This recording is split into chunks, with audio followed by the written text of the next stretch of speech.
Sale tu voz al aire. ¿Cómo les va? Buenas tardes.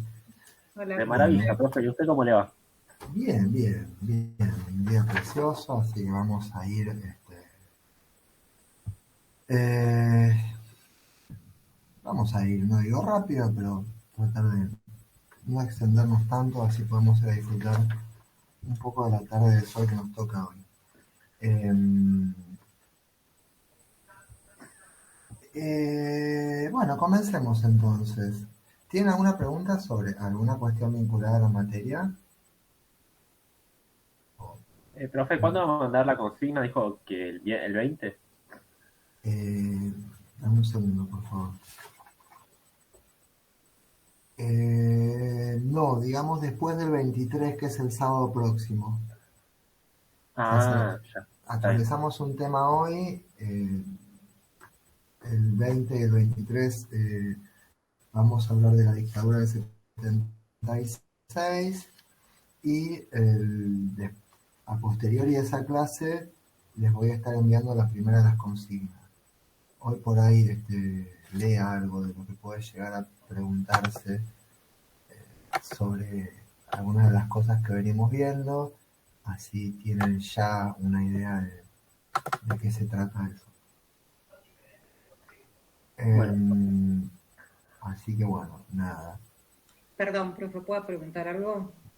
Sí, adelante. Eh, Hoy, por ejemplo, yo la verdad que no me acordaba qué era lo que había que leer para hoy, pero si me da Mm, el título, porque yo tengo impreso todo lo que envió el otro día, como para terminar la clase y leer el texto del cual usted va a hablar, porque me quiero poner bueno, como muy a tono y prepararme bueno. para el final. Miren, yo les voy a decir una pregunta de las que viene relacionada a este tema. Por eso disculpen si ustedes me ven en la cámara, estoy mirando a cualquier lado, estoy mirando otra cosa en este momento, y es eso. Miren, por ejemplo, una pregunta para esto sería, ¿qué es sobre lo que vamos a hablar hoy, Romina? Y ya contesto a tu pregunta, vamos a trabajar sobre el texto de Maristela Vampa, que se llama El populismo imposible y sus actores, 1973-1976.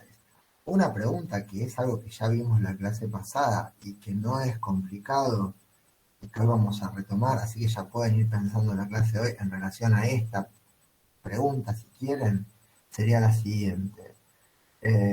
Indique y desarrolle los tres momentos que Maristela Svampa, los tres momentos en los que Maristela Svampa divide el gobierno peronista de los años 1973 a 1976.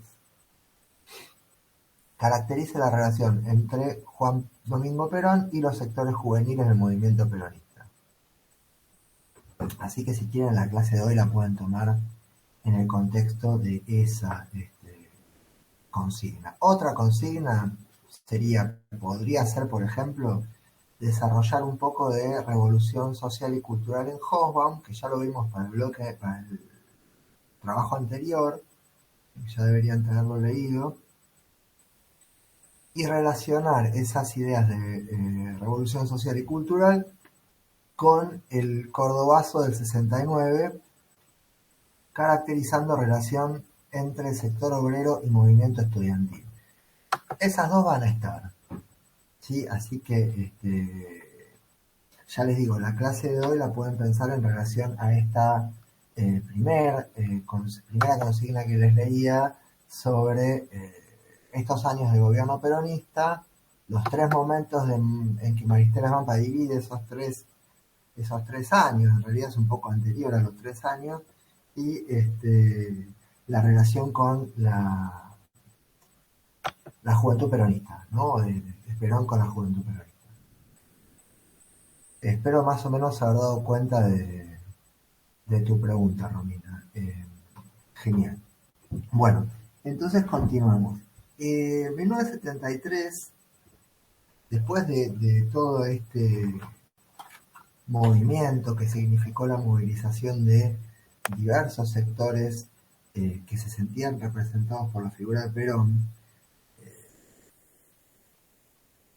y tras la escalada de violencia en el marco de la dictadura, esta dictadura llamada a sí misma Revolución Argentina, que atraviesa tres etapas, ¿no? O tiene tres dictadores, por así decirlo. Onganía, que cae en el 70, o que es reemplazado en el 70 por un golpe dentro del golpe, Livingston y Agustín Lanusse. En el marco de esa dictadura se incrementa la violencia y se incrementa la presión de diversos sectores que Perón estimula para volver a la Argentina y por ende volver al poder.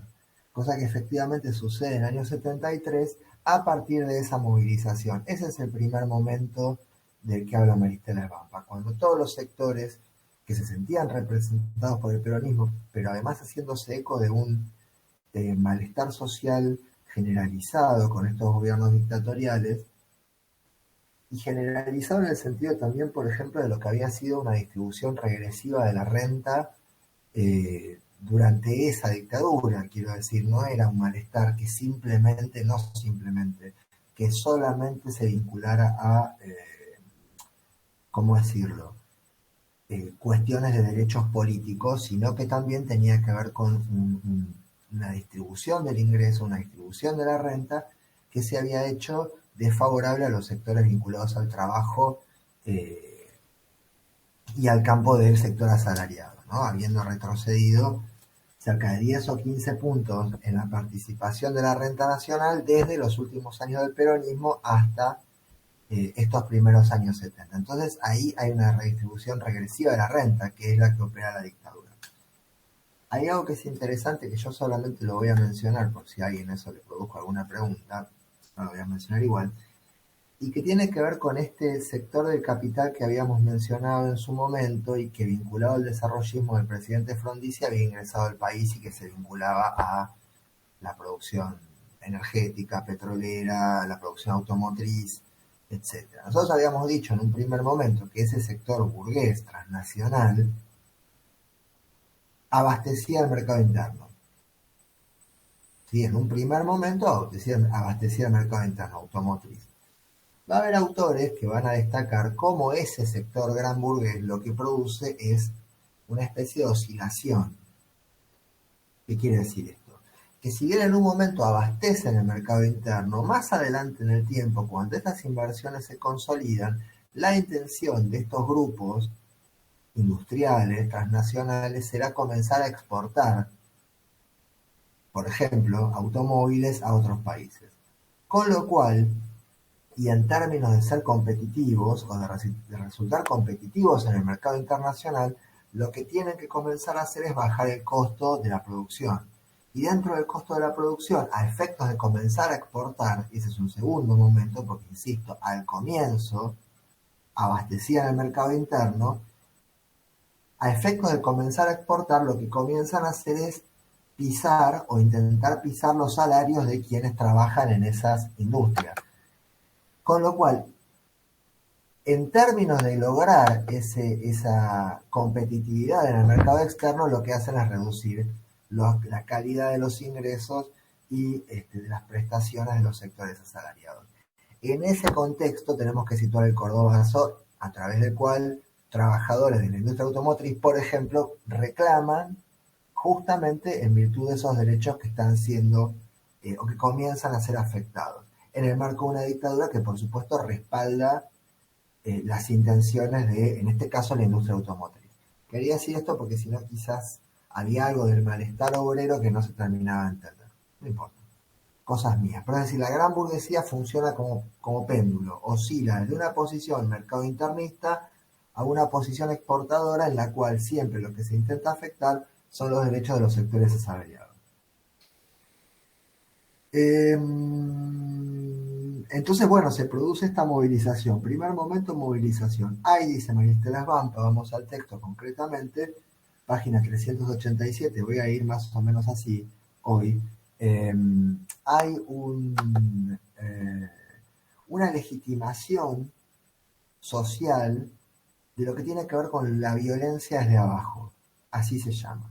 las organizaciones armadas, las movilizaciones, las revueltas obreras en estos finales de los 60 y comienzos de los 70 replican en el imaginario social, que uno podría decir, replican,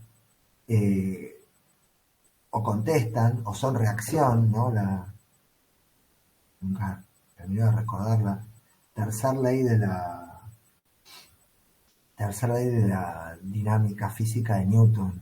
A toda acción corresponde una reacción de igual intensidad, bla, bla, algo por el estilo. Ustedes que son gente de la física seguramente me lo podrán recordar. Entonces, esa reacción obrera, esa reacción estudiantil, esa movilización social que está acá en Maestela Bamba aparece como una violencia desde abajo, como un recurso legítimo ante la violencia de las dictaduras.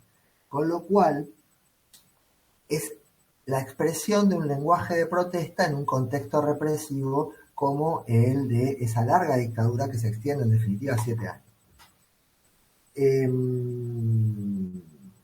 Perón desde el exilio justifica esa violencia y de hecho la alienta como una instancia más en cuanto 300, creo que ahora estoy en la 387, 388, estoy por ahí, ¿no? A ver si encuentro la cita. Profe, Sí. me resultó curioso esto último que dijo, que Perón alienta, ¿no? Como esta reacción, pero a la vez, en la última clase, nos había dicho que Perón era el que rechazaba, ¿no? Como toda esta masa así de jóvenes que comenzaban a vitorearlo y demás. Es como que ahí se me produjo una contradicción entre una cosa y la otra. Ahora lo que estoy mencionando ahora tiene que ver con un momento que es anterior al regreso de Perón. Sí. O sea, por eso, hay un momento en el cual, a fin de afectar la gobernabilidad, llamemos, de la dictadura, Perón alienta todos los elementos que están al alcance de su influencia y que le sirvan para desestabilizar a esa dictadura y eventualmente volver al país. Es un primer momento, es un momento de movilización. Lo que vos mencionabas recién tiene que ver, que yo seguramente mencioné la clase pasada, tiene que ver con un segundo momento que es el momento, la etapa en la cual él ya está en el país. Cuando él ya está en el país, se encuentra con estas juventudes movilizadas que le exigen adoptar una serie de medidas y temperamentos y una inclusión en el gobierno que él no va a estar dispuesto a aceptar. No sé si fui medianamente específico en esto, Fran. Sí, se entendió, profe. Genial, buenísimo. Pero es un segundo momento.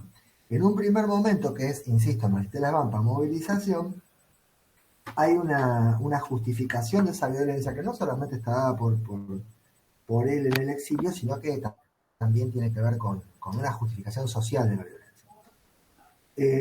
Bueno, finalmente, en definitiva, esa movilización va a producir la caída o la salida de esa dictadura, el gobierno de Cámpora como vicario de Perón, como representante de Perón, y la cercanía de Cámpora con estos segmentos o grupos juveniles del movimiento peronista y esta especie de dicotomía entre, que se cantaba inclusive en las movilizaciones, patria socialista o patria peronista.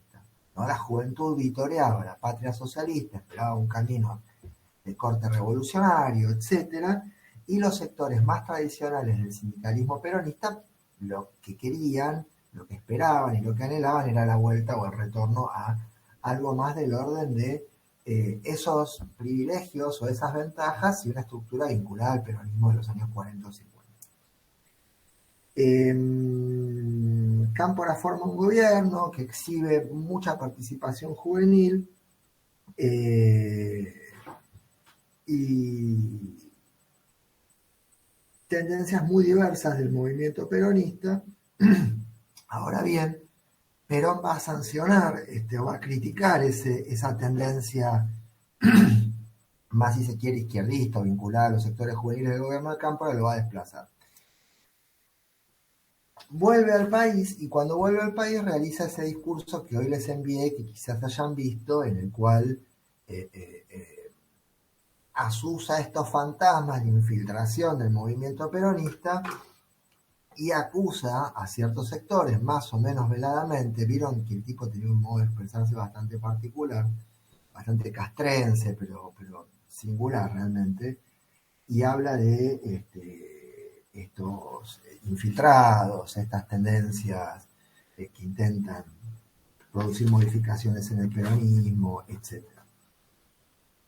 Lo cierto es que produce un giro a la derecha y ahí se produce esto que decíamos en la clase anterior, que tiene que ver con el desplazamiento de la izquierda peronista, de la tendencia revolucionaria, de lo que es el gobierno, de lo que es la cercanía. Pero bueno, muy bien. Sí hay que decir que en términos de lo que pensábamos o de lo que nos planteamos en otros textos y en otros contextos, ahí donde nosotros hablábamos de lo que son las probabilidades de obediencia a un gobierno, ¿no? La dominación como probabilidad de obediencia. Sí hay que decir inevitablemente que aún en este contexto de difícil ajuste a lo institucional de todo este magma contradictorio que era el peronismo, la figura del conductor y líder de ese movimiento podía lograr algún tipo de probabilidad de obediencia de vastos sectores que encerraban fuertes contradicciones ideológicas. Es decir, todo este magma contradictorio, toda esta segunda etapa que Maristela Svampa va a llamar etapa de contradicciones dentro del peronismo, es decir, el efectivo gobierno peronista, todo este magma de contradicciones, de alguna manera, y aún con conflictos y con conflictos muy serios, podía ser canalizado por la figura de quien encarnaba el liderazgo carismático de ese movimiento, que podía tener, insisto, lo relaciono con el tema de la dominación, una probabilidad de obediencia. Es decir, esa figura concreta, ese liderazgo concreto, podía intentar conducir algún ajuste de ese movimiento tan heterogéneo y tan forjado en la proscripción y en los 18 años anteriores de carencia de participación política, intentar ajustar algún tipo de marco institucional.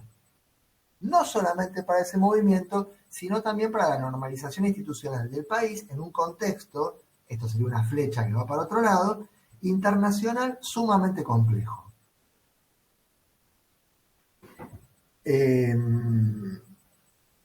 Pero digamos, insisto en esta idea, ese difícil ajuste a lo institucional, plantea Maristela Svampa, y esa desactivación de la movilización social que había permitido el acceso de Perón al poder, su retorno al país, las elecciones, etc., podía haber sido vehiculizado y estaba siendo vehiculizado en un marco de enormes contradicciones por ese liderazgo, aún habiéndose despojado Perón de todo tipo de ambigüedad en cuanto a con quiénes iba a gobernar.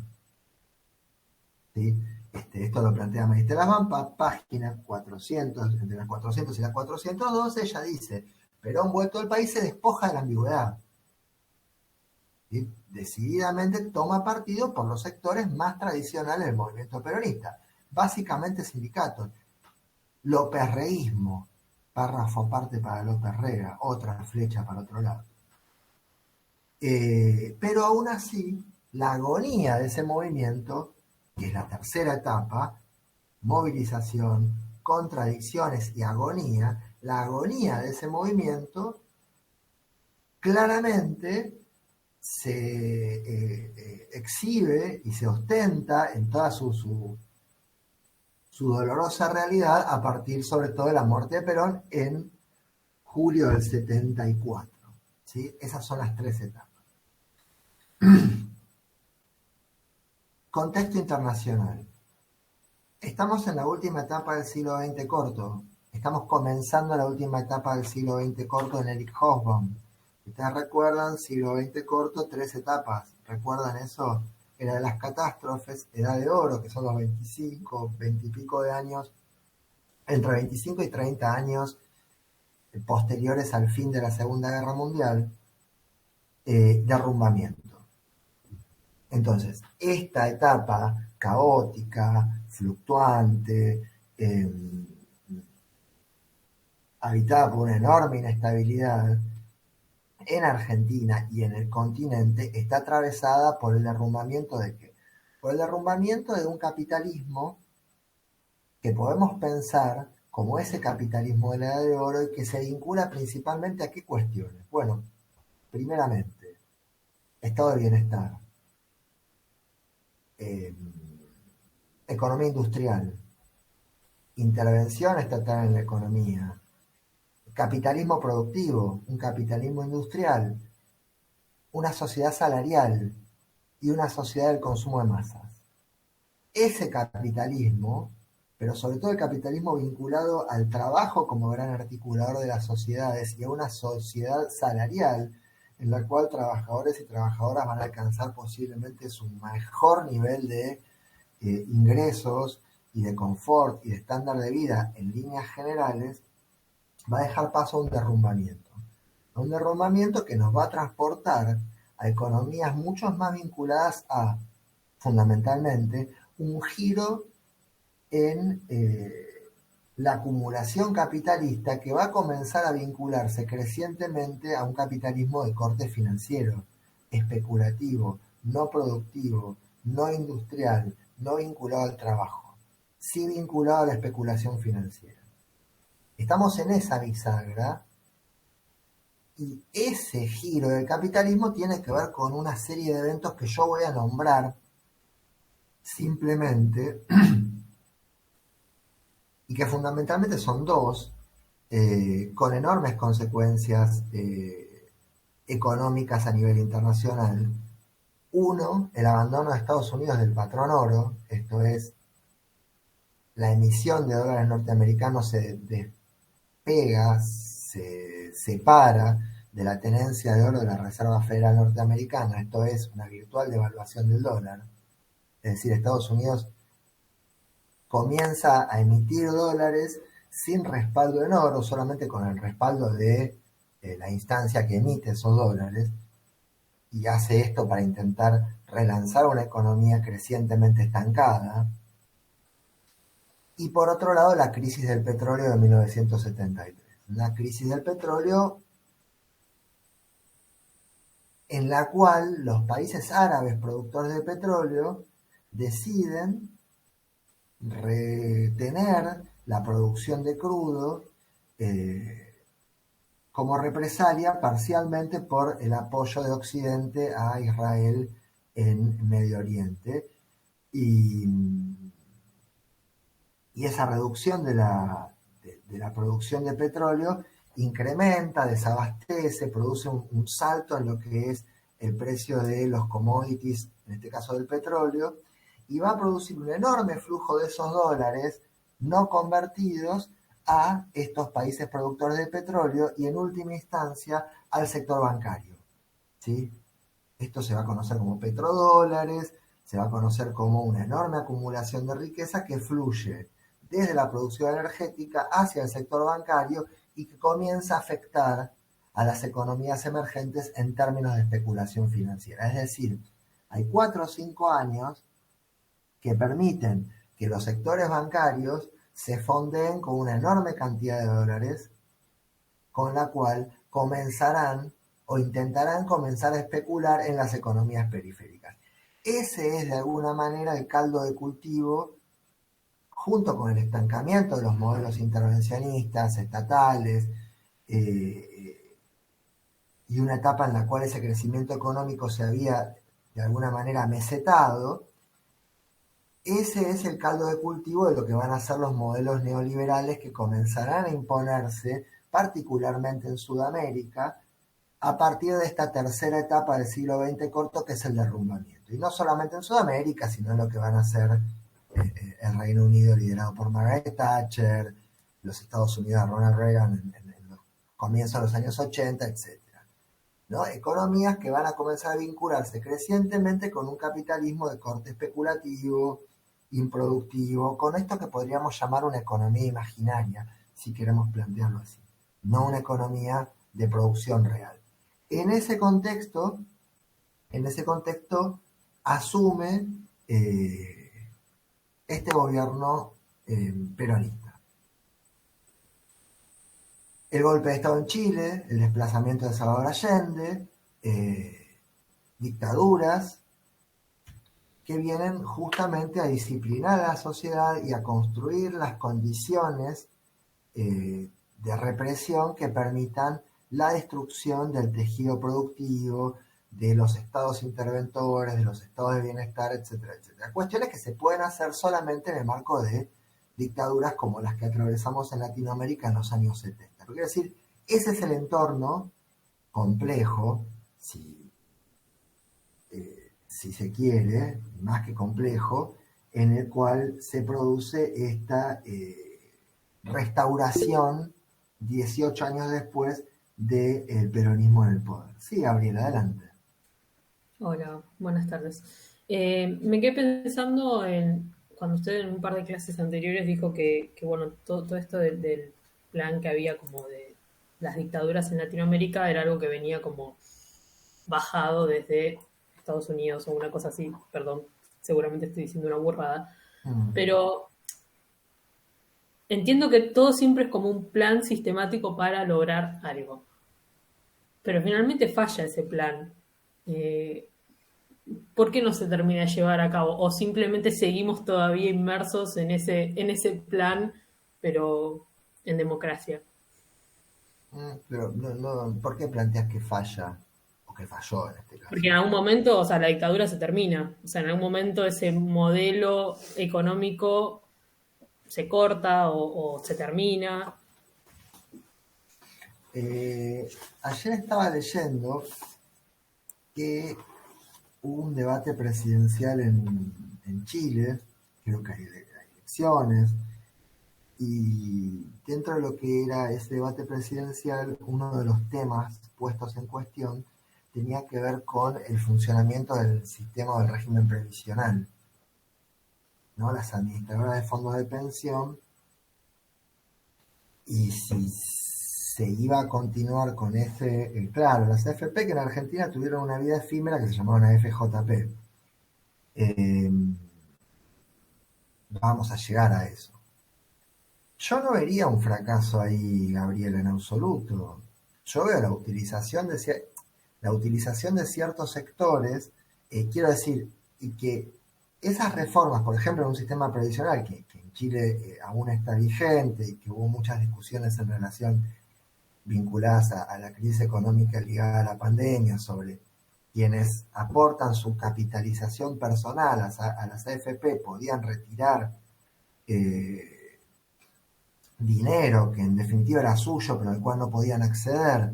Claro, entonces si podían ir retirando parte de esos fondos para sobrevivir a la pandemia o no, pero que tiene que ver con una enorme capitalización del sector bancario por un sistema que compulsivamente fuerza a quienes trabajan a aportar dinero al sector bancario, son todas reformas que se produjeron en el marco de estos esquemas neoliberales, que en Argentina no sobrevivieron a ciertas crisis en algunos casos. Pero no, yo no vería un fracaso, no, yo veo que ahí hubo algo logrado. O sea, esa dictadura, más allá de que duró lo que duró y que después, entre otras cosas, abandonó el poder porque hubo cierta presión social, pero porque hubo cierta presión social vinculada también a un fracaso económico rotundo, fracaso en términos de gobernabilidad, no fracaso en términos de distribución de la renta. Esa dictadura del 76 logró sus objetivos económicos, o sea que fueron una enorme transferencia de recursos, una enorme concentración de la economía, un enorme endeudamiento público, y la subordinación de la economía argentina por años. Entonces, más allá del retiro del gobierno militar, los objetivos económicos, de manera dramática para la enorme mayoría de la población, pero en términos de estos sectores concentrados, especulativos, financieros, grandes grupos económicos argentinos, fueron ampliamente logrados. Cuando uno mira lo que es la la estructura de la concentración de la riqueza en Argentina en el año 83 respecto de lo que era en el año 1975, se va a encontrar con que hay 4, 5, 10 grupos económicos que durante todo lo que fue el proceso de la dictadura, contratando obras con el Estado, transfiriendo endeudamiento al Estado, cosa que sucedió en 1982, que el sector privado transfirió su deuda al sector público en el marco de una dictadura, nos transfirió su deuda, concentraron una enorme cantidad de recursos económicos. No, la deuda externa creció durante la dictadura. Bueno, el grupo Macri es uno de esos grupos. Eso es una verdad histórica indiscutible, ¿no? Es un grupo que se beneficia contratando con el Estado, se beneficia con la estatización de la deuda privada. No es el único, pero es uno. Digo, la deuda externa creció un 465% durante ese gobierno dictatorial. ¿Sí? Como va a crecer un 123% durante el menemismo en los 90, cuando, por otra parte, se utiliza el patrimonio público para sugerir que se está pagando esa deuda que va a seguir creciendo. Ese es el movimiento, y esa es la etapa que vamos a tener que entender entre 1976 y 2001. Es una etapa consistente, una etapa coherente, que quizás en el caso chileno, por ejemplo, se dio de manera mucho más maciza. ¿Sí? Hay una dictadura que se extiende entre el 73 y el 89 o 90. En Argentina hay cortes, ¿sí? Esa dictadura se va, viene Alfonsín en los 90 Menem, que retoma el paradigma neoliberal, ¿sí? Pero no hay un fracaso. Ustedes fíjense que Videla decía durante la dictadura: yo de economía no entiendo nada. Uno podría poner entre paréntesis: lo único que haces es secuestrar y torturar gente, ¿no? Y Videla decía: yo de economía no entiendo nada, por la economía pregúntenle a Martínez de Oz. Es una dictadura cívico-militar. Que los militares se vayan y sean enjuiciados no significa que los objetivos económicos de ciertos sectores no se hayan cumplido. No hay un fracaso, Gabriel, en eso. No hubo un fracaso. Lamentablemente no lo hubo. Bueno, continúo un poco con esto.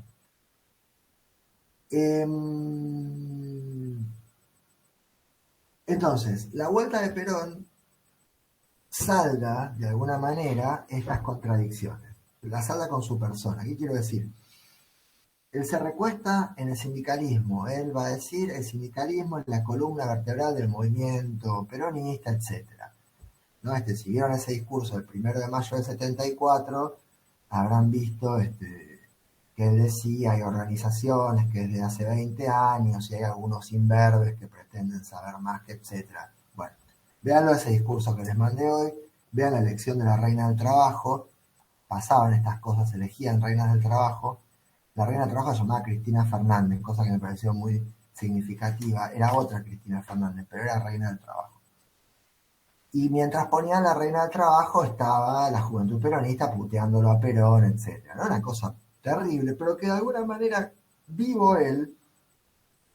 Y más allá de todos estos conflictos que se escenificaban de manera tan teatral, ¿no? Tan en vivo, esta especie de diálogo entre quien conduce una multitud y la multitud, ¿no? Es una escena familiar casi. Y más allá de esa ruptura que plantea Maristela Svampa también en el texto, en la página 416, ¿no?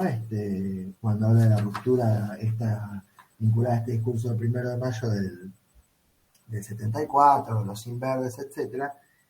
Mientras Perón está vivo, todo este paquete de contradicciones no se termina de desatar de la peor manera. En el plano económico lo que hay es un intento de recomponer cierto modelo o de reconstruir cierto modelo nacional y popular, que es uno de los dos objetivos de este tercer gobierno de Perón. Maristela Svampa dice: construcción de un modelo nacional y popular, que es un modelo nacional y popular que intentaba remedar aquel peronismo de los años 50, Esto es redistribución de la riqueza, incremento salarial, una economía productiva, en un mundo, insisto, que es otro. Vieron como siempre el intento de volver a unas condiciones previas que ya no son las mismas, pero el intento era ese. Por un lado, el objetivo era ese, y ojo, se van a lograr ciertas cuestiones vinculadas a lo que es la redistribución de la riqueza. ¿Sí? O sea, la participación del salario en el Producto Bruto Nacional va a crecer un par de puntos. Y por otro lado, la normalización institucional del país, después de 7 años de dictadura y antes de esa dictadura la proscripción del peronismo, es decir, un país que venía muy complicado en lo que había sido su funcionamiento institucional durante casi cerca de 20 años, y la reconstrucción y disciplinamiento del propio movimiento peronista. Esos eran los dos objetivos, en un mundo diferente. Contradicciones que explotan a la vuelta de Perón. Punto. Perón había colocado en el segundo lugar de su candidatura, como candidata a la vicepresidencia, a quien a la sazón, perdón, no puedo evitar decir a la sazón de vez en cuando, 1 o 2 veces por año, me gusta decir eso. Perón había colocado a quien a la sazón era su compañera sentimental, María Estela Martínez de Perón, alias Isabel Perón, que era una mujer que él había conocido en su periplo del exilio, posiblemente en Venezuela o en Panamá, yo ahora no recuerdo precisamente. Él la conoció allí, es una mujer que entra a formar parte de su séquito como compañera afectiva, bueno, comienza a hacer su vida con él.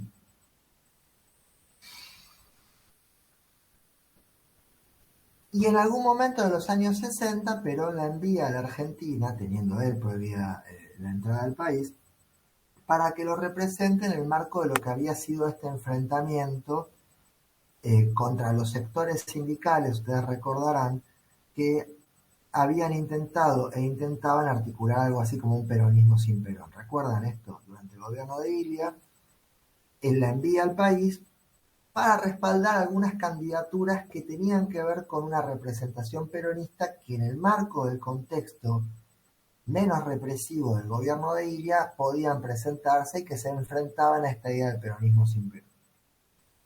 La historia de esas elecciones es periférica a lo que venimos hablando. Finalmente Perón vence en ese enfrentamiento electoral, que es una de las causas también de la salida de Ilia del gobierno, del golpe de Estado que se realiza sobre el gobierno de Ilia.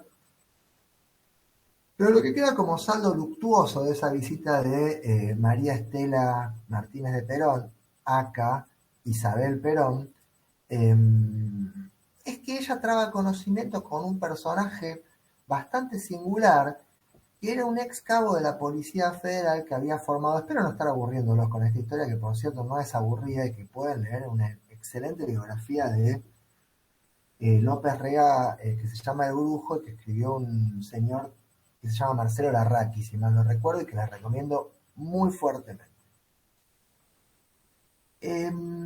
Entonces, Isabel Perón traba conocimiento con un señor que había sido cabo de la Policía Federal y que había formado casualmente parte de la custodia de Perón y Evita cuando Perón había sido presidente allá por los años 50.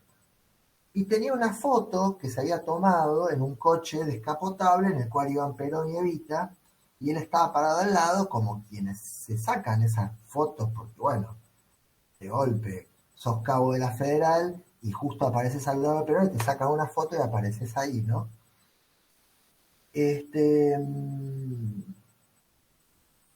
Como quienes se sacan selfies con personas que consideran famosas, vieron que hay como una especie. Bueno, total que él logra acercarse en los años 60 a Isabel Perón y, conocedor de las aficiones esotéricas de la compañera sentimental del general en el exilio, no solamente le muestra esa foto, sino que comienza a convencerla.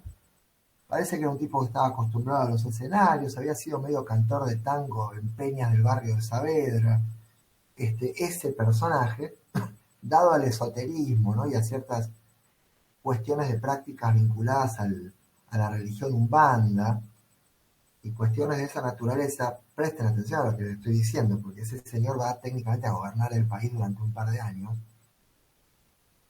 lo cual no deja de hablar de ciertas circunstancias que nos tocó atravesar, sobre todo a quienes de golpe cuando reconstruimos nuestra historia decimos, caramba, nacimos por esos años. No sé, me cuesta. Yo viendo esa biografía hablaría claramente de una psicopatía, ¿no? Estamos ahí en términos lacanianos, podríamos hablar de una estructura perversa, y en otros términos más psiquiátricos de una psicopatía, sí.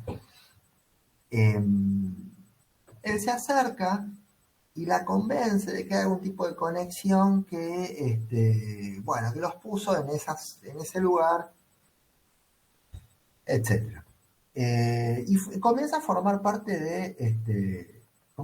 del séquito de Isabel Perón y por ende se va acercando a Perón y comienza a acompañarlo en el exilio. Hay un autor que se llama José Pablo Feynman, cuyos 2 tomos sobre el peronismo les recomiendo muy fuertemente que compren y en algún momento lean, quiero decir, porque son como 1300 páginas, pero vayan leyéndolo si les gusta la historia porque es una novela fantásticamente bien escrita además.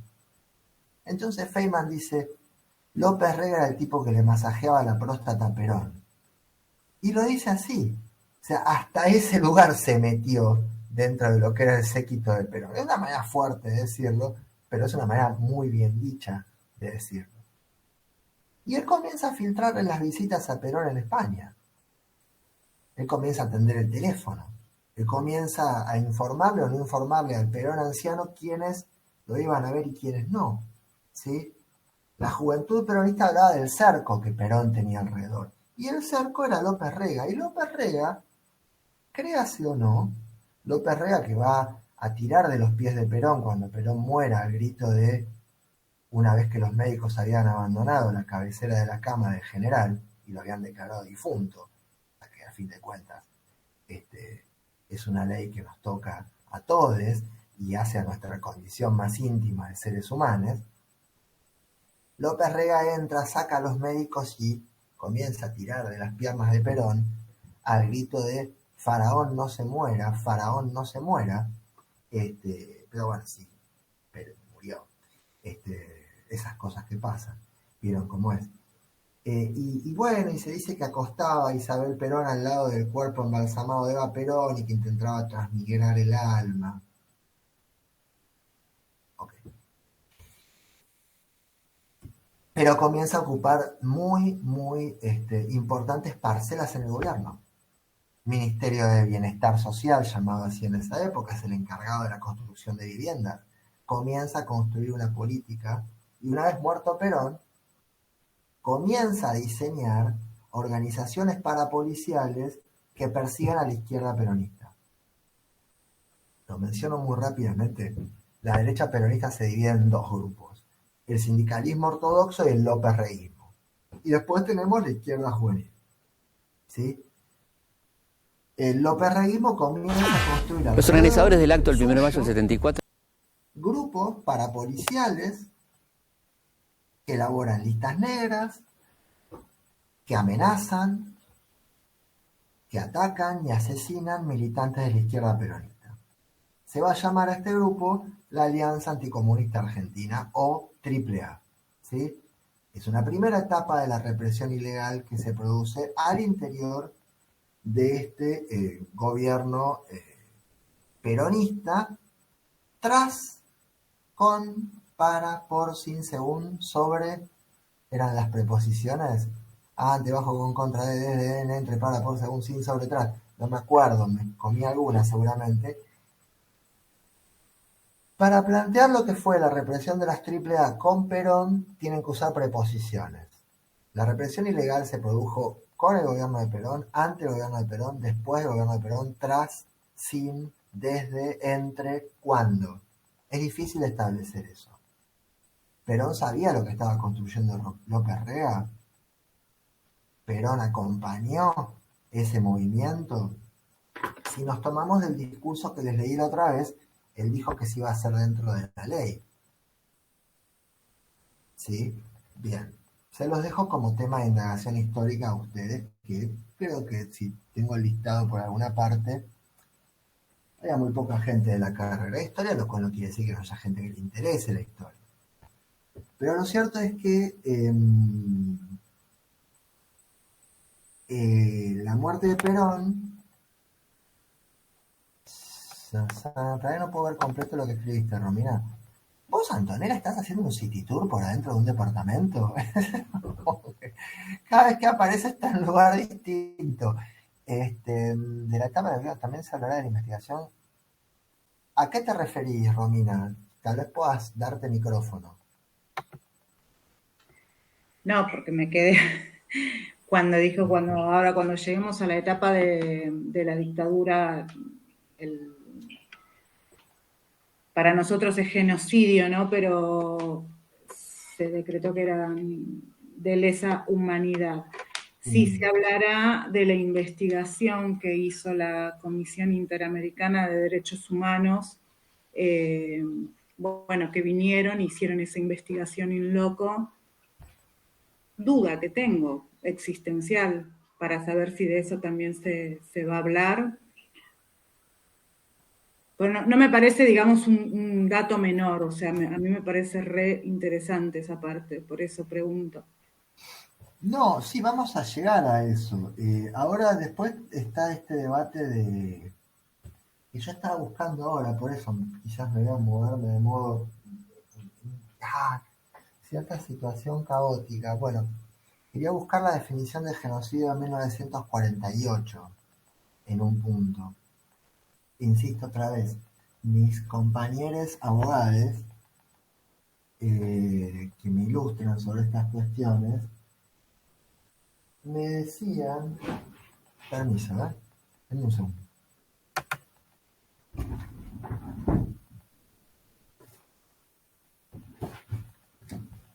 Me decían que técnicamente se supone que eso no se puede catalogar dentro de el libro.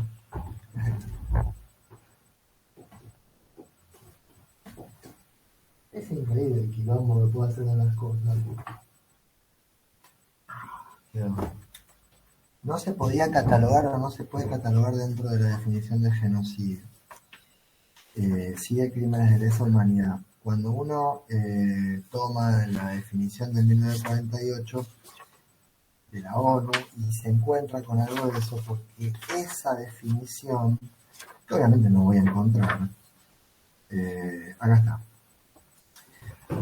Naciones Unidas, 9 de abril de 1948, Convención para la Prevención y Sanción del Delito de Genocidio.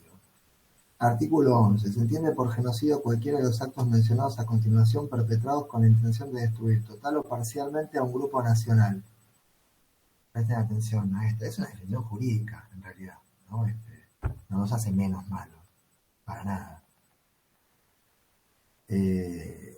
Perpetrados con la intención de destruir total o parcialmente a un grupo nacional, étnico, racial o religioso como tal, incluyendo a. Matanza de miembros del grupo, b. Lesión grave a la integridad física o mental de los miembros del grupo, c. Sometimiento intencional del grupo a condiciones de existencia que hayan de acarrear su destrucción física total o parcial, d. Medidas destinadas a impedir nacimientos en el seno del grupo, e. Traslado por la fuerza de niños del grupo a otro grupo. Como ven, A, B, C, D y E, no, Fran, porque la definición dice la intención de destruir total o parcialmente un grupo nacional, étnico, racial o religioso. No dice un grupo político. Entonces, no dice un grupo político, pero todo lo que hicieron con ese grupo político encaja casi perfectamente en lo que tiene que ver con sí, gracias Bruno, todo lo que sea material sobre eso es interesante. De cualquier manera, Y retomando lo que preguntaba o lo que aportaba Romina, sí, esa visita de finales de los años 70 de la Comisión Interamericana de Derechos Humanos fue de alguna manera decisiva junto con el trabajo de los organismos de derechos humanos, ¿no? Para comenzar a producir algún tipo de denuncia o de visibilidad de ciertas cosas, ¿no? Pero lo vamos a ver un poco más adelante. Sí quería situar ahora mismo cómo tras la muerte de Perón se consolidan estos grupos parapoliciales. Se consolidan estos grupos amparados bajo el lópezreísmo que comienzan a plantear la idea del exterminio de la izquierda, por ejemplo. Que no tienen el poder para llevarlo adelante, pero lo comienzan a plantear como una alternativa, ¿no? En un marco en el cual ya hay planes de exterminio campeando por Sudamérica, ¿no? Eso quiero decir. Pero el lópezreísmo es como que viene a ocupar tras la muerte de Perón y durante la presidencia de María Estela Martínez del Perón esa vertiente. En términos de persecución ideológica también, ¿no? En términos de control ideológico de la población, de exterminio de la población, y también en términos de lo que va a intentar ser un proyecto económico que insólita e inéditamente va a anticipar el neoliberalismo. Se produce durante un gobierno que técnicamente es un gobierno peronista, esto es decir, el gobierno de Isabel Perón tras la muerte de Perón, se produce un giro, o el intento de producir un giro económico completamente regresivo en términos de la distribución de la renta, que se va a conocer como el Rodrigazo, que será un proyecto de un ministro de Economía que se llama Celestino Rodrigo, y que es un anticipo, el primer anticipo del intento de aplicar políticas neoliberales en Argentina, abiertamente neoliberales, y que tiene que ver con una triplicación del precio de las tarifas, que tiene que ver con una desregulación del precio de la energía, del petróleo, una muy fuerte devaluación de la moneda, y que va a lograr exacerbar esas peleas internas entre el peronismo, porque el sindicalismo peronista directamente va a oponerse, realizando paros generales, al proyecto económico del lópezreísmo vinculado a este proyecto que se conoce como el Rodrigazo. Entonces ya no solamente hay una persecución del lópezreísmo a la izquierda peronista, juvenil, organizaciones armadas, sino que también hay una fractura dentro de lo que es la propia derecha peronista, que enfrenta al sindicalismo con este intento neoliberalizante, podríamos decir, de que vamos a llamar el Rodrigazo, o que se conoce como el Rodrigazo. Esto ya lo tienen a partir de la página 419. El tercer momento, dice Maristela Svampa, la disolución isabelina. Suena como muy cuasi monárquico, ¿no? La disolución isabelina, es decir, la muerte de Perón y el gobierno de Isabel Perón, claramente ya nos ponen en la tercera etapa, que es justamente esta disolución. ¿Sí? Ya no estamos más en el terreno de las contradicciones, ni en el anterior de la movilización, sino ya en el de la disolución de ese gobierno. ¿Sí? Y la disolución de muchas cosas en general, ¿no? Ya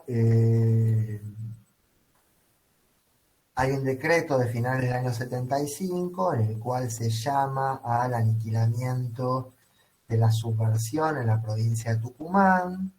Ya se liberan zonas del país para que intervengan las Fuerzas Armadas, el Ejército, en la provincia de Tucumán, donde había guerrillas vinculadas al trotskismo, a la izquierda.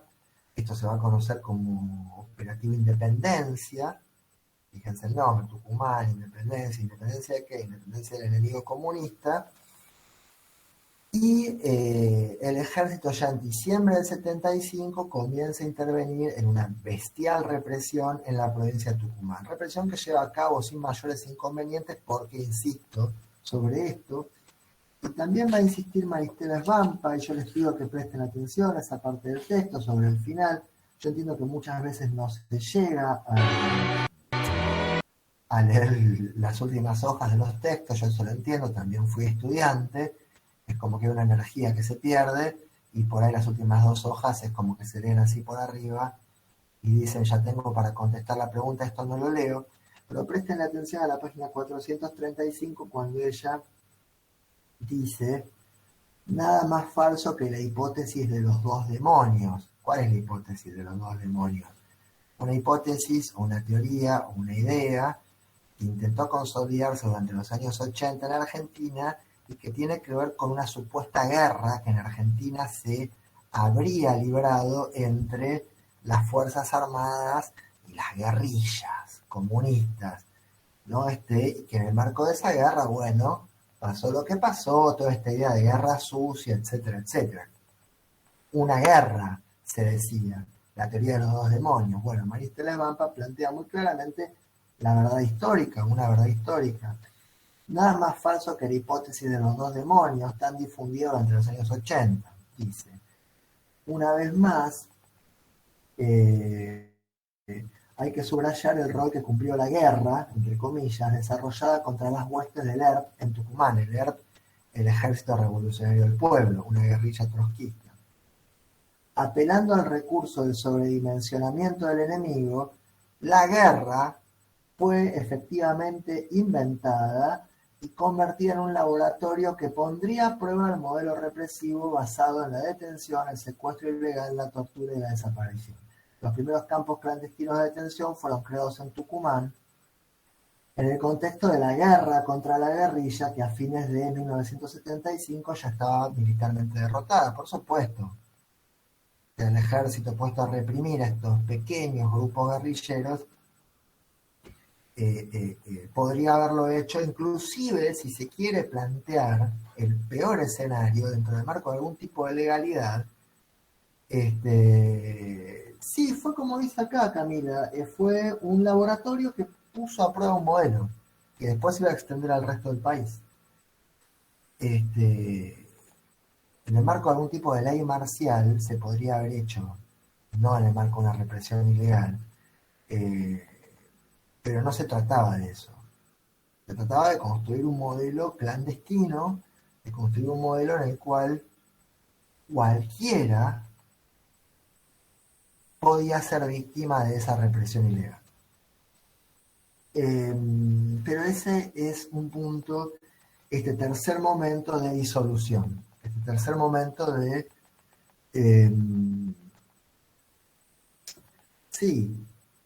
fisura de ese gobierno, caída de ese gobierno, decadencia terminal de ese gobierno y de un sistema político en general.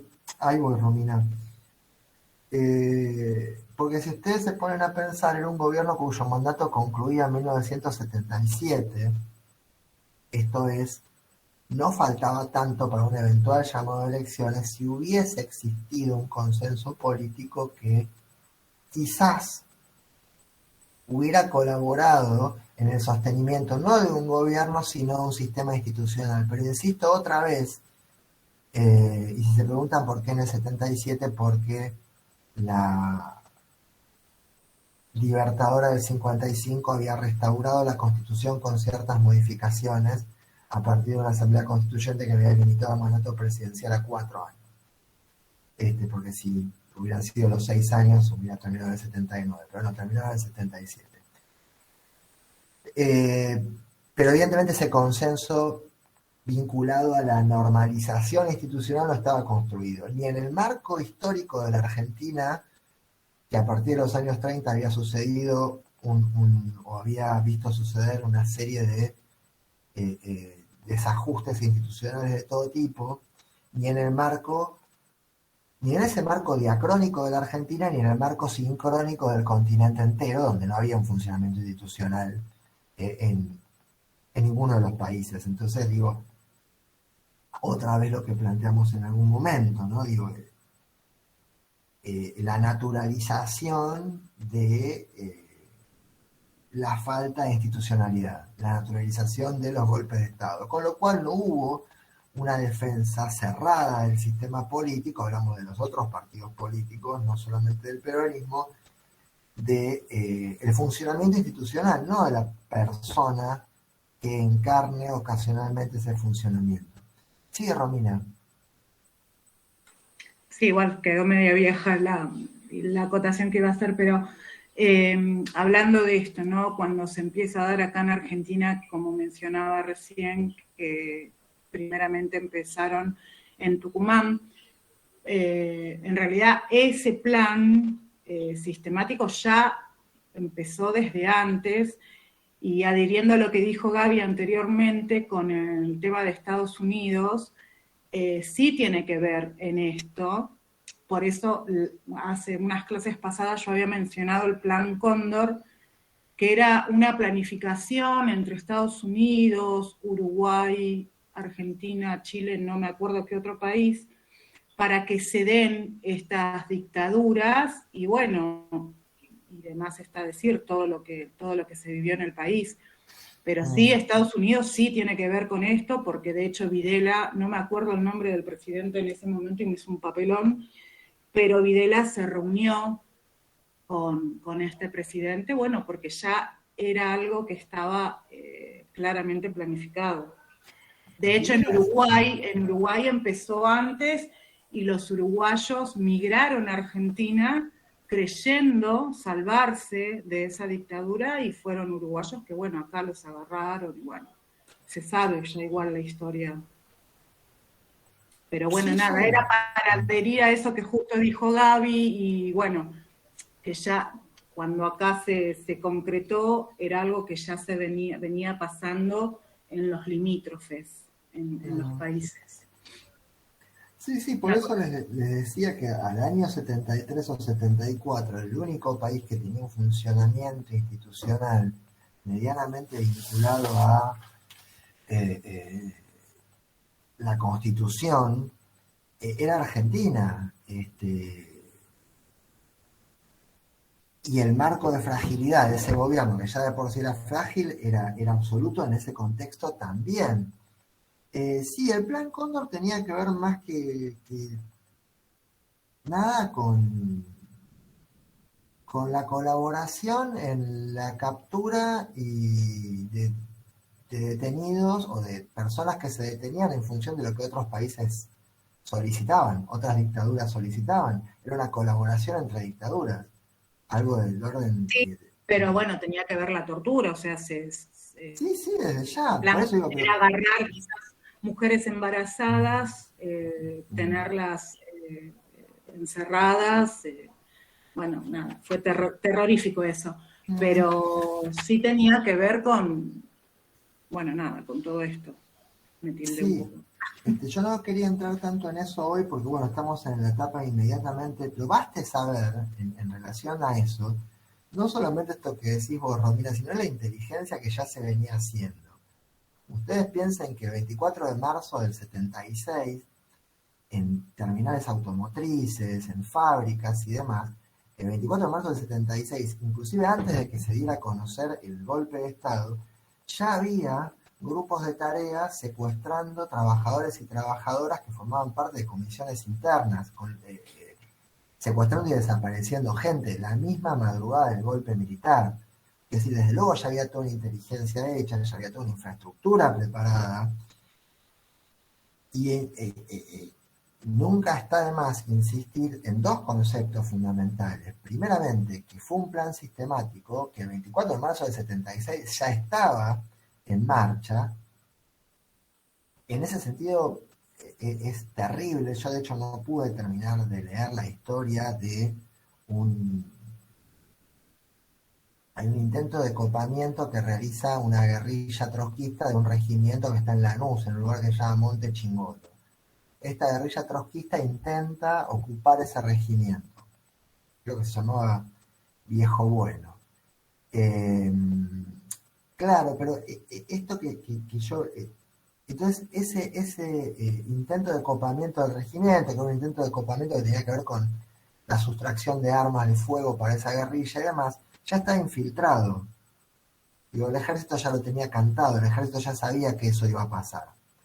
Ya sabía quiénes lo iban a hacer, ya sabían dónde estaban quienes lo iban a hacer. Se produce en vísperas de Navidad o Nochebuena del año 75. El ejército ya sabía todo, la inteligencia del ejército ya sabía todo lo que iba a pasar. Pero no lo interrumpieron, no lo abortaron antes de que eso suceda. Ahí voy, Eduardo. Permitieron que eso pase. Y permitieron que eso pase para producir un show dantesco delante de la sociedad. Y lo que produjeron en el marco de la represión ilegal de ese intento de copamiento, que estaba totalmente emboscado, fue de una ferocidad asombrosa, en términos de torturas, en términos de desapariciones, en términos de fusilamientos clandestinos, y además innecesario, porque, insisto, sabían que iba a pasar, podrían haberlo desbaratado mucho antes. Sin embargo, ex profeso, se permitió y se alentó que eso sucediera para generar dos cosas. En principio, un clima de inestabilidad social absoluto, un clima de terror social, una demanda de orden social, y por otro lado el terror. Entonces sí, claro que fue sistemático. Es más, si uno lee la historia de esos años, el golpe se postergó casi todo lo que se pudo postergar. Y hay una historia con la cual podemos hacer un paralelismo que tiene que ver con la hiperinflación del gobierno de Alfonsín en el 89, ¿no? Que es cuando una escena se deja desagregar, se deja como agonizar al máximo para a partir de ahí generar una demanda social de orden que habilite medidas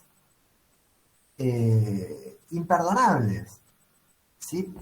Tenemos que pensar eso en relación con este golpe de Estado del 76, que por supuesto que Videla se reunía, Romina, por ir a eso, con el secretario de Estado de Estados Unidos, un señor llamado Henry Kissinger. Henry Kissinger vino para el Mundial 78. Henry Kissinger entró al vestuario de los jugadores peruanos en 1978 a decirles, muchachos, que tengan un buen partido. Argentina ese día tenía que ganar 4-0 porque si no se quedaba fuera del Mundial. Argentina ganó 6-0 ese partido. No, imagínense ser jugador peruano y atravesar una situación así. Imagínense la importancia estratégica, geopolítica que tenía toda esa situación, ¿sí? Y la que va a tener más adelante en términos de lo que es o de lo que fue el condicionamiento de los países latinoamericanos, no durante la década del 70, sino el condicionamiento de los países latinoamericanos generado por ese terror y por el endeudamiento durante los años 80 y 90.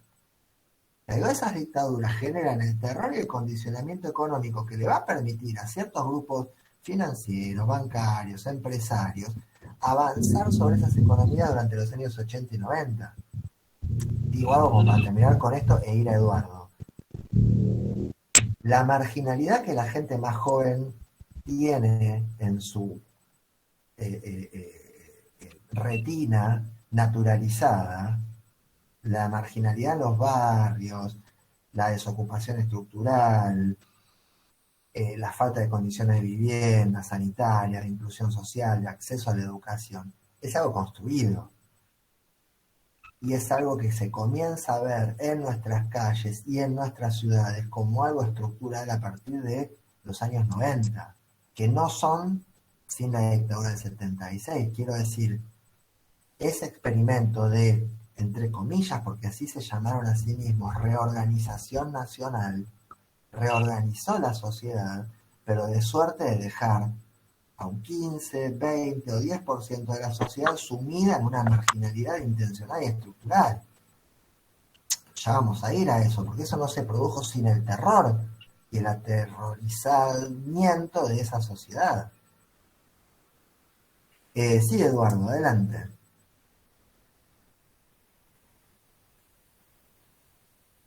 No, para que lo cerraste el micrófono ahora, me parece. Y ahora la cámara, cerraste todo. No, no lo habilité. Ahí Ahora está. ¿Ahí sí, me escuchan? Ah, perfectamente. no, creo que leí por ahí que en los 60 los oficiales militares de acá hicieron un curso de secuestro, tortura, desaparición. Mm. Son muy aplicados y seguramente con Francia, creo que otro país también que ya lo hacía. Y bueno, eso. El método de desaparición, de secuestro, desaparición de personas eh, es francés. Lo aplicó Francia en Argelia en la década del 60. Tenía una organización que se llamaba Organización de la Armada Secreta, OAS, donde se formaron militares argentinos. Hay una periodista francesa eh, que se hace pasar por una periodista de derechas y entrevista, creo que es durante los 90, a un represor que se llamaba Díaz Besones, o se llama Díaz Besones, no sé si está vivo o muerto. Hay gente que por ahí siempre está muerta o siempre representa la muerte. Y se hace pasar por una periodista de derecha, entra en confianza con este Díaz Besones y él reconoce todo esto. Reconoce las desapariciones, reconoce los fusilamientos clandestinos, y eso está filmado. Se llama Marie Monique Rubin. No pueden buscar.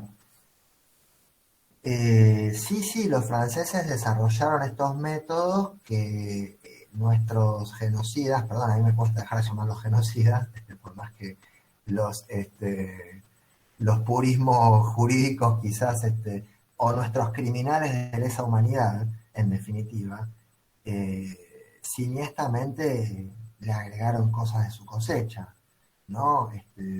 Sobre todo vinculadas al robo de niños, al robo de identidades, al robo de propiedades, a la transferencia de empresas, etcétera. Pero sí, ellos se formaron para hacer esto. Creo que está penado el intento de genocidio. Eh, lo que está penado son los crímenes de lesa humanidad, eso seguramente. El robo de identidades también, el robo de identidades otra vez forma parte de la definición de genocidio. Lo que sí está ¿Y bueno es ejemplos que... de genocidio, profe? ¿Cómo? ¿Ejemplos de genocidio concretos? Y lo que sucede, cuestiones que han sucedido, por ejemplo, en África, Ruanda, el nazismo, etcétera, retroactivamente, Creo que Turquía tiene un problema. con Armenia, retroactivamente los pueblos originarios de la Patagonia, que se buscan eliminar con una condición racial, por ejemplo, o religiosa. Y después, Eh, la otra vez discutíamos el tema de Paraguay también. Claro, en definitiva ninguna definición va a dar cuenta de un evento particular, ¿no? Porque son definiciones que se producen en este caso al calor del final de la Segunda Guerra Mundial. Eh, sí, lo que importa es el mal, ¿no? Digo, fueron el mal de alguna manera, y sembraron el mal, y sembraron el dolor, y sembraron cosas que padecemos yo creo que hasta hoy en día, ¿no? Sobre todo en términos de destrucción de un tejido social, en términos de injusticias sociales, es inevitable no situar esa dictadura como un quiebre ahí, de cuestiones que se han naturalizado y no se resuelven. Perdón, Antonella, creo que habías levantado la mano. No, sí, quería contar que, por ejemplo, en la escuela donde yo laburo, nosotros, bueno, hasta hace 2 años o 3, llevábamos a los pibes y a las pibas a Comodoro Pi, el programa llamaba La Escuela va a los Juicios, y estaba buenísimo porque íbamos a presenciar los juicios de lesa humanidad. Y nada, como que mis estudiantes no podían creer, y yo tampoco, porque no viví esa época, pero no sé, como primero la cara de nada de los tipos, como si no hubiesen hecho nada, y vos ibas escuchando todo el relato del crimen, de la desaparición, bueno, las torturas, y los tipos, primero, viejos, que eso a mí también me da mucha impunidad, porque pasaron muchísimos años sin que tengan condena algunos, y segundo esto, como la frialdad, ¿no? Y el no reconocimiento de nada, como ese pacto de silencio que lo sostuvieron toda su vida, y eso más que nada, como el resaltar esto, como la frialdad, y es lo que vos decís, la maldad, ¿no? La maldad. Y recomiendo mucho también que si no fueron nunca a la ESMA, lo hagan porque es muy, muy terrible. Sí, igual yo, Antonella, perdón, pero quería agregar eso que decías. Prepárense de alguna manera para ir a la ESMA si no fueron. Quiero decir, es nada, o quizás es personal, tengo una experiencia terriblemente estremecedora y movilizante en un sentido. Sí, no, en realidad toda la historia es, yo recuerdo, perdón por la autorreferencia, pero en los 90, épocas de facultad, épocas de impunidad, el menemismo con los indultos, y los juicios que seguían, que eran juicios por la memoria que se hacían, y juicios que tenían que ver con el robo de chicos, que no habían entrado dentro de lo que habían sido los indultos, pero que de alguna manera fueron, obviamente junto con el trabajo de los organismos de derechos humanos, ya vamos a ver en el texto de Quiroga, el lugar, ¿no? De ejercicio político y de memoria por eso cuando uno escucha algunas cosas, ¿no?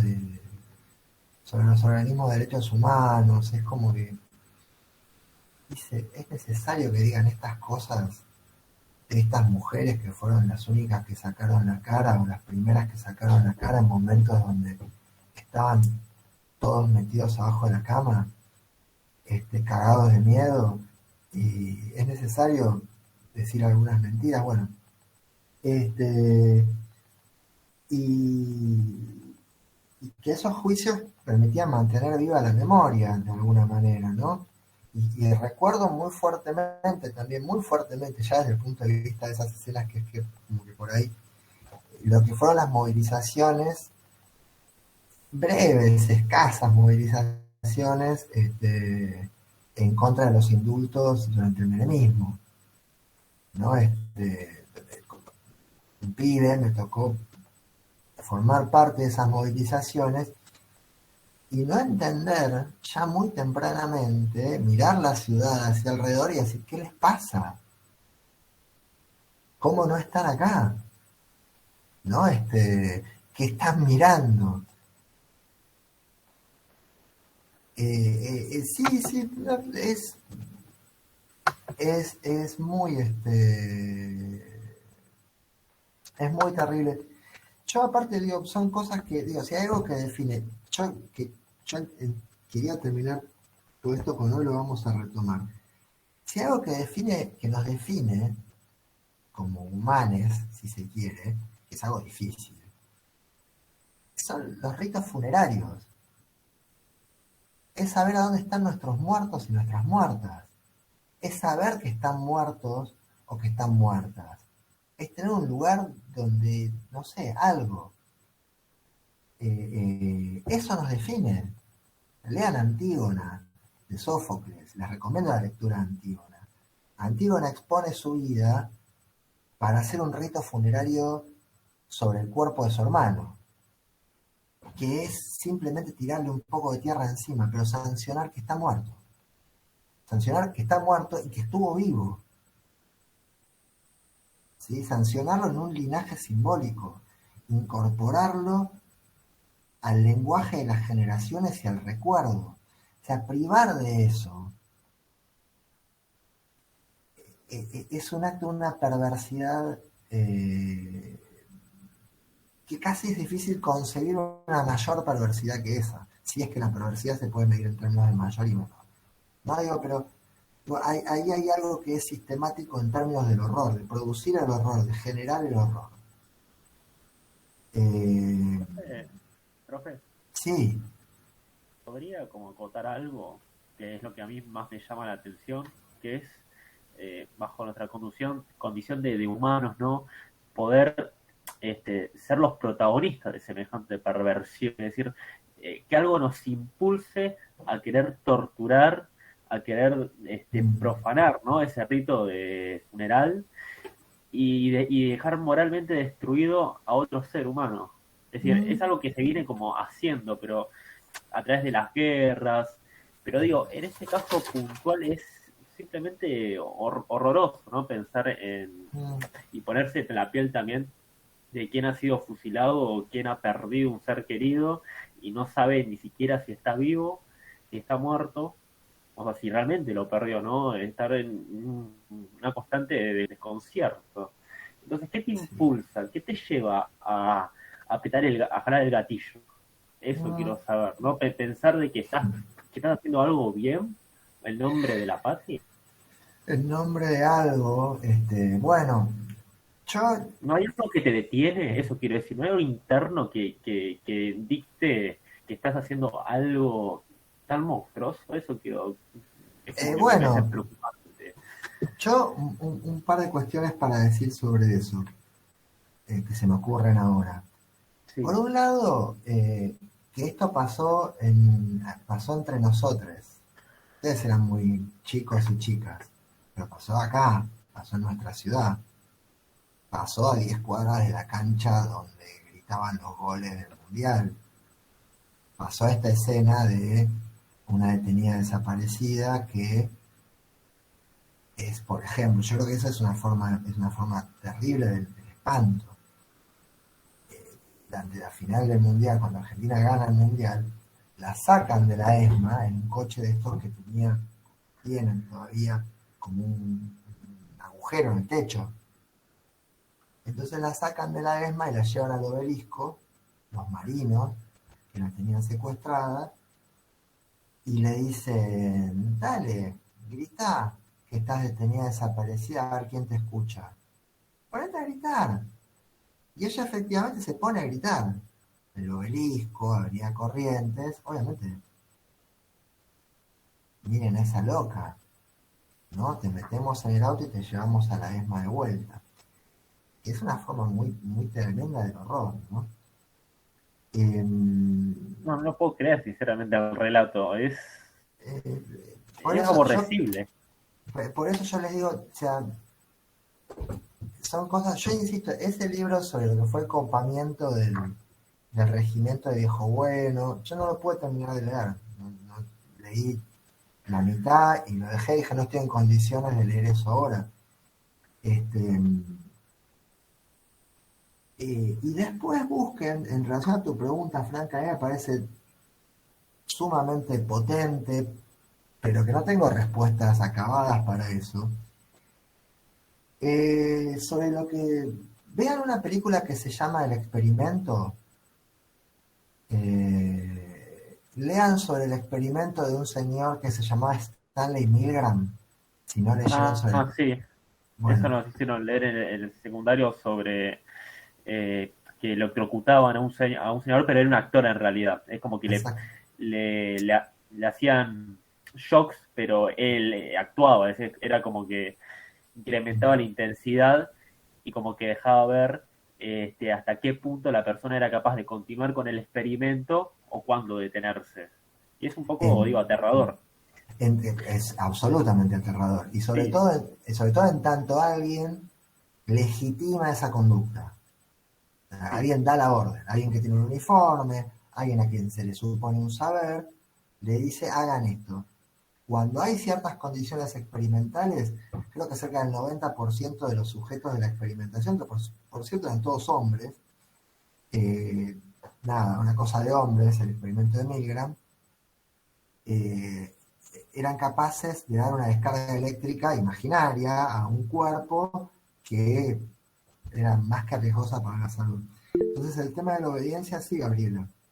Por eso yo, en una de las primeras clases, cuando hablábamos de muchas cosas, como siempre, siempre me hago esta pregunta: ¿por qué el ser humano no podría volver a cometer esta clase de delitos?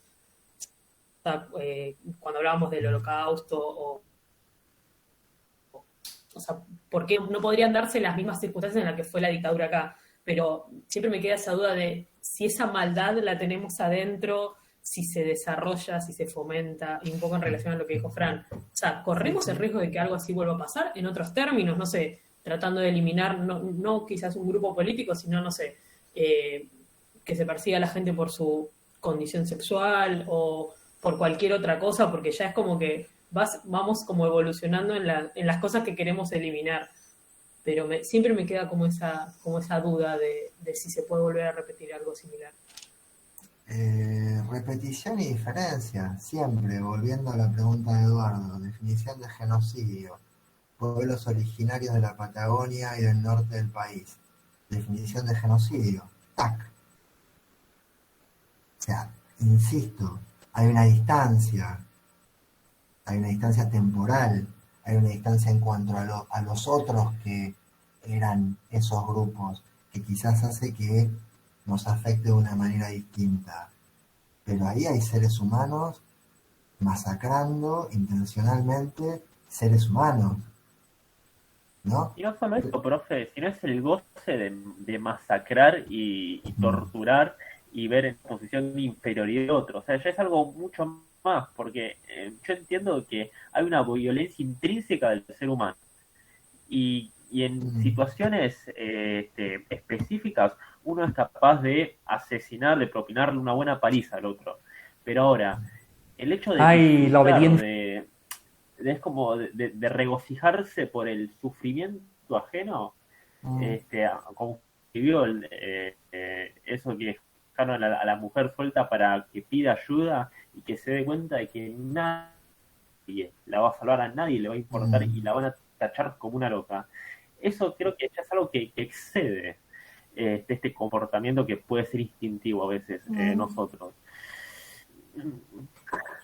Está muy bien. Yo creo que son planteos que se sostienen. Creo también que, como decía Antonella, hay marcos institucionales que facilitan esas cuestiones que vos planteás y que tal vez existan. Insisto, me cuesta dar una respuesta sobre algunas cosas. Sí que hay una repetición en el ejercicio de la violencia en la historia humana que nos pondría en la pista de algo que estás diciendo, pero que también hay un determinismo muy fuerte vinculado a los marcos institucionales y sociales en los cuales nos formamos y crecemos, y que es en un punto de nuestro deber intentar formar y consolidar marcos de socialización institucionales, etcétera, desde los cuales eso se desaliente y esas cuestiones pasen a formar parte, si se quiere, de la expresión de algún tipo de condición subjetiva, pero no el funcionamiento de una institución. Pero cuando hay instituciones enteras funcionando y alentando y promoviendo ciertos comportamientos que tienen que ver, por ejemplo, con la deshumanización de los otros, de un grupo, de un género, de una condición sexual, racial, etc. Cuando eso se alienta desde un contexto institucional, esto que desde lo subjetivo puede llegar a parecer como una perversión, pues se cataliza, se alienta y se multiplica. Esta película, El Experimento, es excelente, mírenla. Son un experimento, valga la redundancia, donde un grupo de personas ejerce el rol de presos y otro grupo de personas ejerce el rol de carceleros. Son ciudadanos de la vida común, y nada, a unos se les paga para hacer de presos y a otros se les paga para hacer de carceleros. Y el rol institucional, el funcionamiento de las instituciones, termina promoviendo cierto tipo de pautas de comportamiento que exceden lo individual, que están en la memoria institucional de las cosas.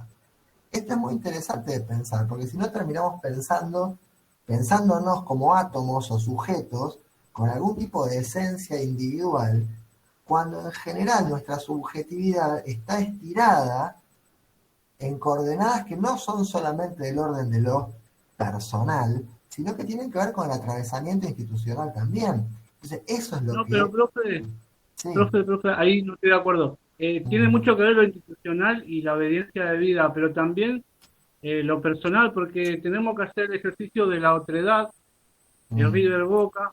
¿No viste que en el peronismo se desconocen incluso los peronistas? Tenemos que identificar al otro como un enemigo. Claro, bueno, pero no es lo mismo si vos te formás en instituciones donde te plantean que, no sé, un género es mejor, es superior, te plantean que los otros son salvajes, te plantean una superioridad racial más o menos veladamente, plantean la justificación de la violencia en ciertas instancias. O sea, digo, hay ¿cómo decirlo? Una facilitación institucional de la violencia. Digo, es una facilitación social de la violencia. Piensen en la historia que venimos transitando en la materia. Y hay un Estado que se forja al calor de unas guerras civiles, hay un territorio que se conquista a partir de el exterminio de otros, esto que vos decís de la otra edad.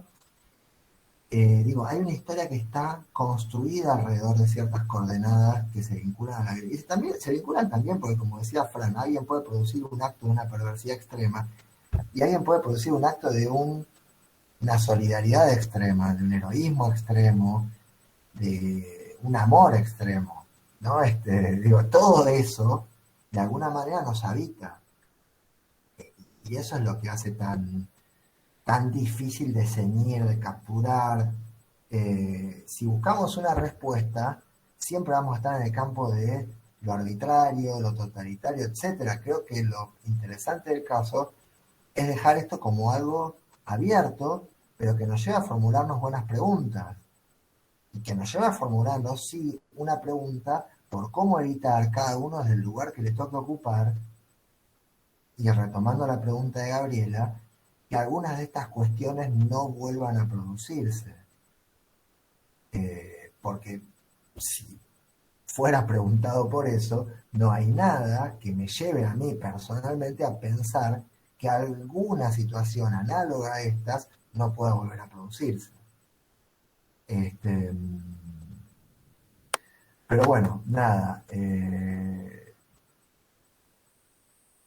Está bien el trabajo de Camila, está como sí, ansiosa, yo no está bien, está aprobado. Yo después le fui escribiendo a Camila, cada cosa que mandaba escribía. Chiques, trátenme bien, porque yo soy un hombre que tuvo que leer muchos trabajos. Y por lo menos a esta altura del año manifiesto ya un cansancio así que me lleva a pensar qué lindo va a ser terminar este cuatrimestre. Así que bueno, nada. Retomamos la vez que viene, le damos un cierre a esto y bueno, retomamos cosas de las que ya vinimos hablando hoy, porque todo esto que venimos mencionando, en realidad, y a mí me abre otra pregunta, ¿es posible que todo esto, que todo este horror y que toda esta sistemática manera de producirlo obedezcan al afán rentístico y económico de ciertos grupos sociales? ¿Se hizo todo esto para modificar en términos económicos las relaciones de producción y las relaciones de ingreso de una sociedad y enriquecerse? Y en un punto sí, ¿no? Lean la carta abierta de Rodolfo Walsh, y lean el punto 5 de esa carta abierta cuando dice el horror, etcétera, etcétera, tiene una explicación económica. Y entonces, terrible, ¿no? Pero vayan leyendo esa carta abierta para la vez que viene y sobre todo ese punto 5 y vamos a trabajar sobre eso, retomando las cosas que venimos viendo hoy.